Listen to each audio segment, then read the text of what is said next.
I'm in Paris and this is my first motor show.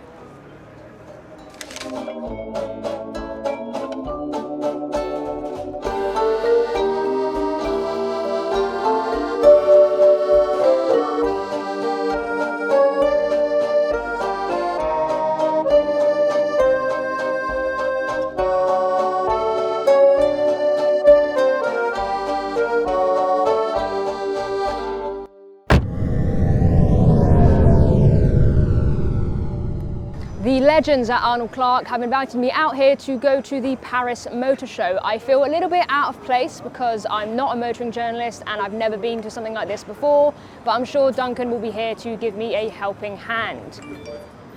Speak of the devil. Bonjour, Lucy. I'm sorry, I've been held up at another job. Duncan's not coming. I'm really gutted I won't be there, Lucy, but don't worry, I'll send you through some information on what Arnold Clark expect us to cover. You'll do a cracking job, and good luck, okay? Let me know how you get on. I don't know what he means by expect us to cover. He's clearly not here. I guess I better go inside, have a look around and see what I'm up against. Join the queue.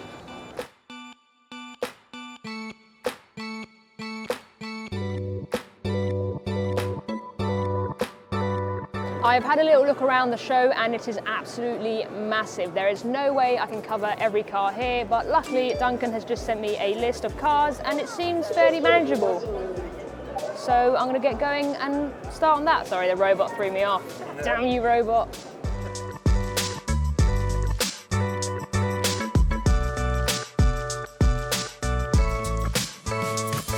This is the first ever electric John Cooper Works Mini, and I might be a little bit biased because I love Minis. My first car was a Mini, my second car was a Mini. I recently drove the latest Cooper S, but I think it looks pretty good. The front is quite nice and sporty. I'm loving these headlights. You've got these stripes here on the bonnet with some sort of checkered flag bits. They seem to have quite a lot of this checkered flag stuff over the car. Let's go take a look at the back. At the back of the car, we have the new Mini lights. These are a little bit controversial. Some people don't like them. I do. I think they remind me of the eyes on Spider-Man's mask. We've got a nice wing up here, which has also got a light in it there. We've got more of that checkered flag stuff going on down here. And overall, I think it works really nicely.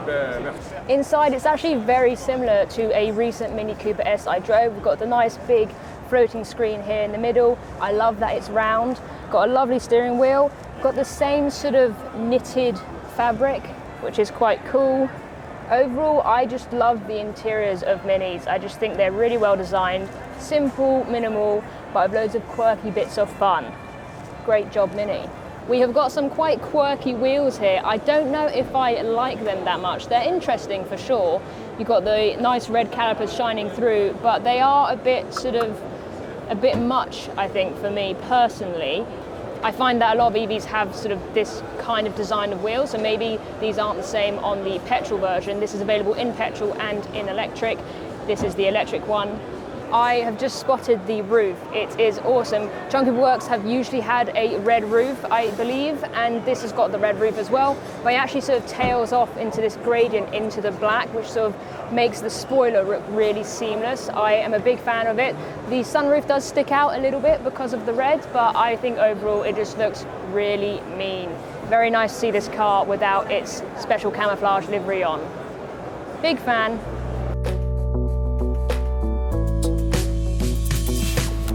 This is Alfa Romeo's first electric car, the Junior. I really like it. It reminds me of a baby Stelvio. I especially like these cloverleaf wheels. Very cool. The back of the car looks really nice. As you'd expect, it is an Alfa after all. The lights are quite far down for a mini SUV. They're not quite a light bar, almost, just a little bit here, but obviously they've put a camera in there, so they can't do a light bar because of that. Overall, pretty nice. Let's take a look inside. The interior feels very Alfa. You've got Alcantara pretty much everywhere. I love the red stitching on these bucket seats. These hug you in place very nicely. Overall adds to the racy feeling of the car. You've got a 10.25 inch driver display here just in front of you, and then another 10.25 inch infotainment display over there. It feels very nice in here.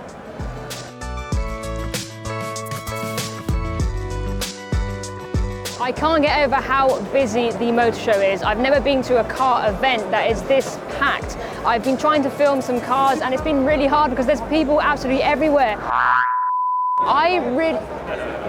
The lights, should I start again and wait for this guy to leave? I'm hating my life right now. Okay? No?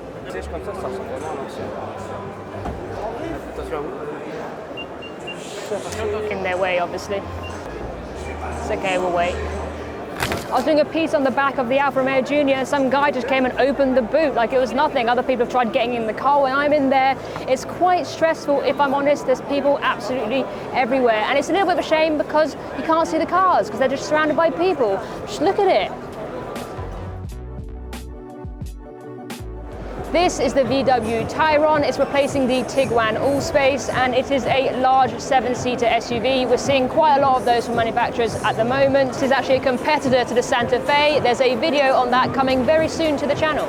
It was previously only available in China, so it's quite cool to see it come over here, and it will be available in 2025. Personally, I think it looks pretty good. It is big. I love the light up VW badge. That's probably my favorite thing about the front. The back is pretty cool. We've got a continuous light bar here and then another lit up VW badge. We really like that. If we open it up, we can see that this is the 7-seater model. It's also available in the 5-seater model. These just flap down. You do get a little bit less storage if you do get the 7-seater one, but you can fit 2 extra kids in, so I guess that's kind of worth it. The interior of the Tyron is pretty airy and big. It feels like there is a lot of space. It's quite a minimalist design. We've got a big screen here, which is tilted towards the driver, which is really kind of cool. I found some classic cars in this haul. Love a Golf Mark 1, I believe, S-Class, Renault 5. The new one is cooler in my opinion. Got a 205 GTI over there. Oh, that's very nice. An old Espace. I absolutely love the Espace. It's pretty ugly, but I love it. I shouldn't, but I really do. Perfect condition as well. And over here, we have a Twingo. I personally love a Twingo. I see a ton of these when I was growing up in the south of France. There's a new one of these that has just been launched here at Paris, I believe, and I'm gonna go find that at some point later. Oh, the purple. This place is so massive and there's a bunch of halls I still haven't been to, but I'm definitely getting my steps in today.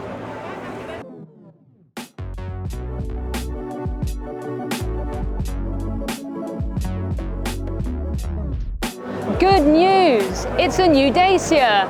Big stuff. It's big. How'd I do, James? Rubbish. I've just walked into, I think, Hall 6, and from the looks of it, this is the Renault Hall. They've got an absolutely massive stand, which is lucky because the new Renault 4 is on Duncan's list. I'm gonna go and find it. We've had the new Renault 5, which I think looks incredible, and now we've got its big brother, the Renault 4. It's definitely come a long way from the old Renaults I used to see going around the French countryside, but it still has a few nods to its ancestor, like the fabric roof, the lines across the side, and the little quarter window at the back. Something that I think is really cool about this car is these little bits here. You probably know that French drivers can be a little bit ambitious with their parking, and they tend to drive into each other a little bit. Their cars usually look a bit rough around the edges. Well, these little bits at the corners, they're in all 4 corners, they can be removed and replaced fairly cheaply, so you don't have to replace the whole bumper when you drive into someone. I think that's really clever. The back is quite quirky, and I think a big reason for that are these sort of split pill taillights. I really like those. There's also some Y-spoke wheels, which adds to the French quirkiness, something that I think Renault is really good at. The interior feels quite similar to the only other modern Renault I've driven, which is the Rafale. Got a very similar, if not identical, steering wheel. Got a nice big screen here. We've got Google Maps as standard, which I just love seeing in a car. Got a nice little driver display over here. The material inside seems to be some kind of denim, which is interesting. I love that you've got some manual switches for your temperature control. I just think that having a touchscreen for everything can be a little bit tricky when you're driving and you need to keep your attention on the road. So I really like that those are there. Got 2 USB-Cs down here and a wireless charger. Nice little armrest. Overall, it's quite a cozy interior, I'd say. I just spent some time on the Alpine stand. They've got some pretty crazy concept cars, but I think my favorite part of the stand is this weird tunnel. Oh, I got run over. That was does that work then? How are they doing that? Where are the cameras? Very cool. Gonna go look at the Alpine stand now. Quite comfortable, the Alpine logo.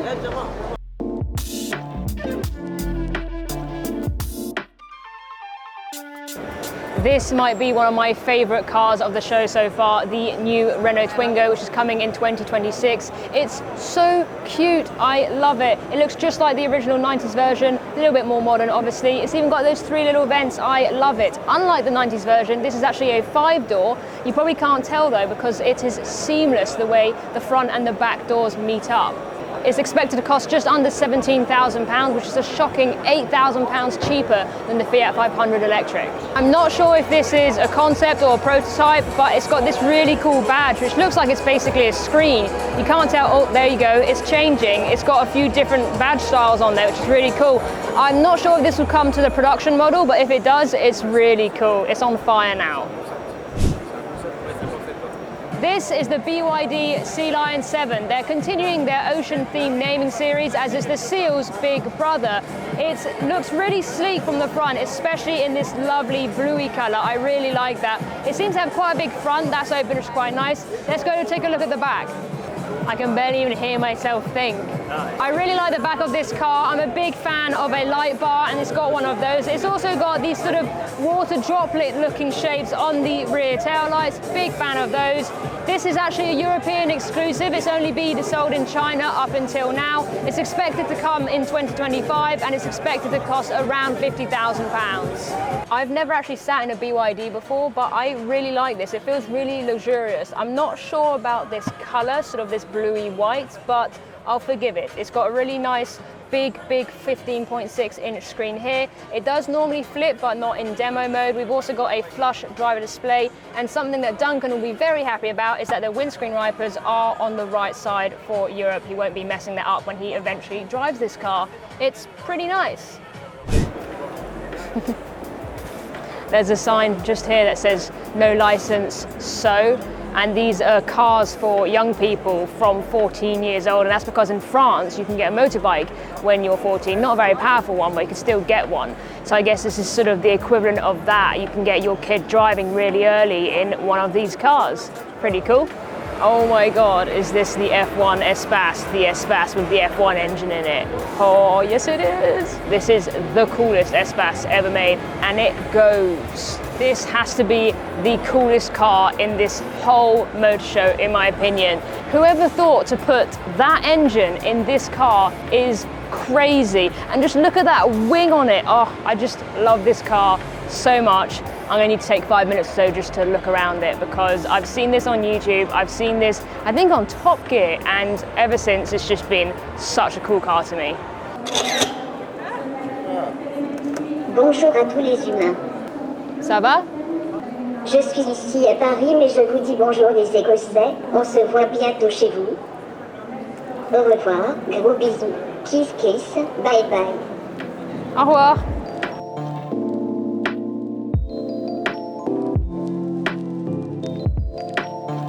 It's coming to the end of the day here in Paris. I've had a great time looking around the show. There are some really cool cars coming very soon. I'm going to package together everything we shot here and send it over to Duncan to see if I did a good enough job. Hopefully I did. But before then, I think I've got time for one more baguette in Paris. I've been Lucy. Thank you so much for watching, and don't forget to subscribe to the Arnold Clark YouTube channel.